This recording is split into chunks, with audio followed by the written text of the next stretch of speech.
अक्सर जब किसी की मृत्यु होती है तो हम कहते हैं कि वे स्वर्गवासी हो गए। लेकिन क्या आपने कभी सोचा है कि क्या स्वर्ग ही आत्मा की आखिरी मंजिल है? हमारे धर्म ग्रंथों में स्वर्ग के अलावा वैकुंठ और सतलोक का भी जिक्र आता है।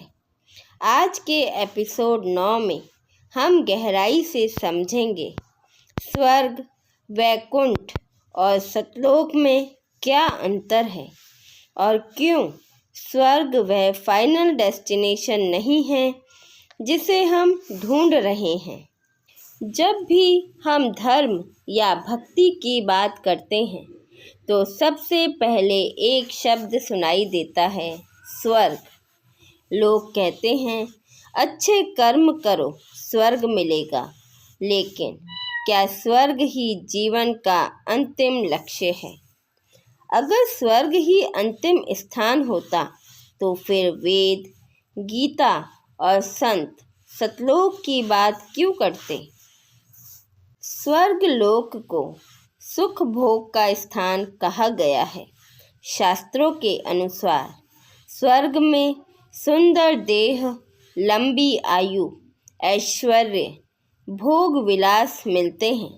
लेकिन एक बहुत बड़ा सच यह है, स्वर्ग स्थायी नहीं है। गीता अध्याय 9 बताती है कि स्वर्ग में भी पुण्य समाप्त होने पर फिर जन्म लेना पड़ता है, अर्थात स्वर्ग भी जन्म मरण के चक्र में ही आता है। तो प्रश्न उठता है, जिस लोक में वापस आना पड़े, क्या वह अंतिम मंजिल हो सकता है?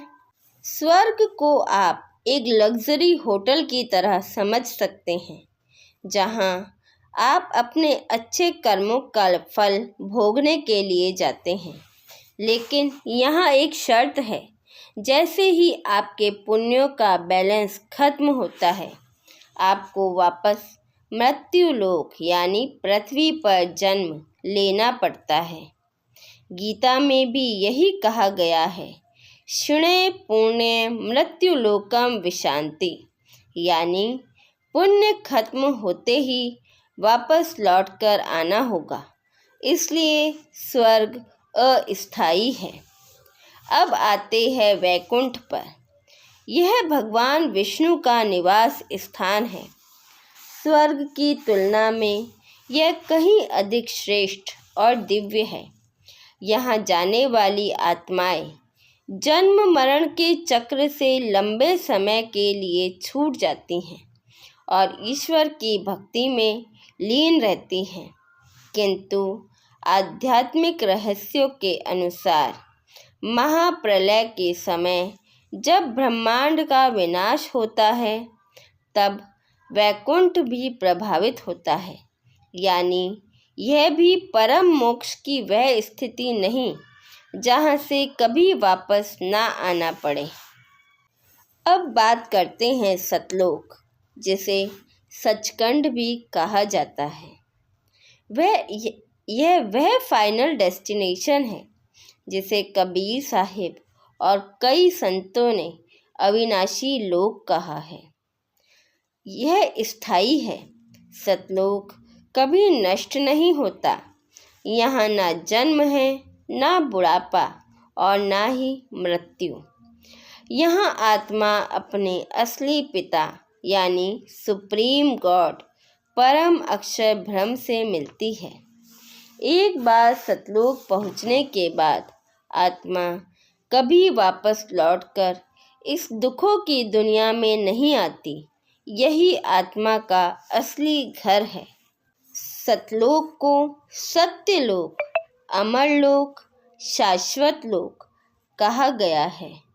शास्त्रों के अनुसार सतलोक में ना जन्म है, ना मृत्यु, ना रोग, ना दुख, ना काल का प्रभाव। वहाँ आत्मा अपने मूल स्वरूप में रहती है। सतलोक न स्वर्ग जैसा है, न वैकुंठ जैसा। यह एक पूर्ण, स्थायी और अविनाशी लोक है।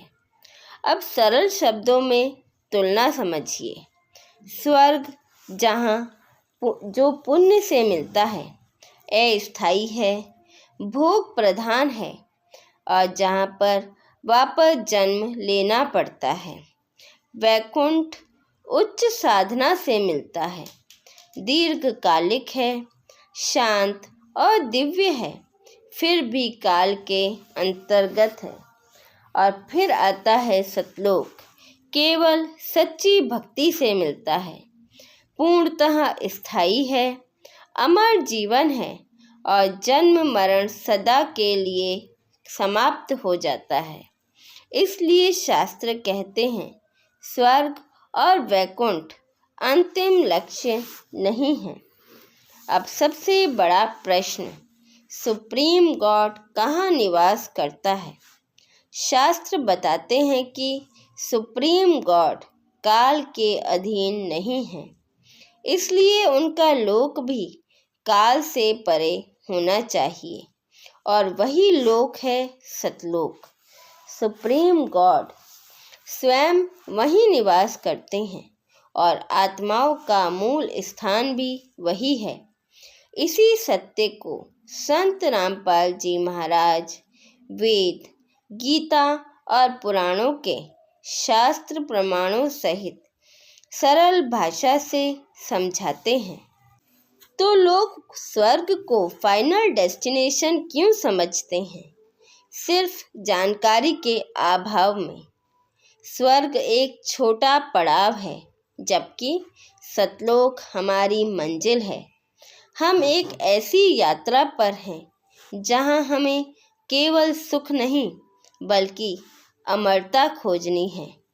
अगले एपिसोड में हम जानेंगे कि सतलोक जाने का मार्ग क्या है और वहां तक पहुंचने के लिए किस तरह की साधना की आवश्यकता होती है।